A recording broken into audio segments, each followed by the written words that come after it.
മുസ്ലിം league മന്ത്രിമാർക്കെതിരെ നിലപാട് കടുപ്പിച്ച youth league. League സംസ്ഥാന അധ്യക്ഷൻ പാണക്കാട് സാദിഖ് അലി ശിഹാബ് തങ്ങളെ കണ്ട് പരാതി നൽകി. ലീഗ് മന്ത്രിമാർ പാർട്ടി നിലപാടുകളിൽ നിന്നും വ്യതിചലിക്കുന്നതായി മറ്റ് പോഷക സംഘടനകളും പരാതിപ്പെടുന്നു. മുസ്ലിം ലീഗ് മന്ത്രിമാർ പാർട്ടി സംഘടനാ സംവിധാനത്തെ അവഗണിക്കുന്നുവെന്നാണ് പോഷക സംഘടനകളുടെ പരാതി. ഇതിന്റെ അടിസ്ഥാനത്തിൽ ലീഗ് മന്ത്രിമാരുടെ യോഗം പാണക്കാട് സാദിഖ് അലി ശിഹാബ് തങ്ങളുടെ അധ്യക്ഷതയിൽ ചേർന്നിരുന്നു.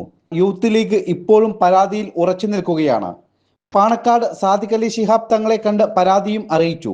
പാർട്ടി നിലപാടുകൾ അവഗണിച്ചാണ് മന്ത്രിമാരുടെ പ്രവർത്തനങ്ങളെന്നാണ് യൂത്ത് ലീഗിന്റെ അഭിപ്രായം.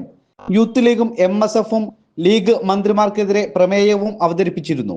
ഇതിന്റെ അടിസ്ഥാനത്തിൽ സംഘടനാ സംവിധാനത്തിൽ നിന്നും വ്യതിചലിക്കരുതെന്ന കർശന നിർദ്ദേശം പാണക്കാട് സാദിഖ് അലി ശിഹാബ് തങ്ങൾ മന്ത്രിമാർക്ക് നൽകിയിട്ടുണ്ട്.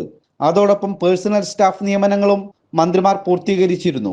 ഇക്കാര്യത്തിലും ലീഗിന്റെ യുവജന സംഘടനകൾക്ക് ഇപ്പോഴും എതിർപ്പുണ്ട്.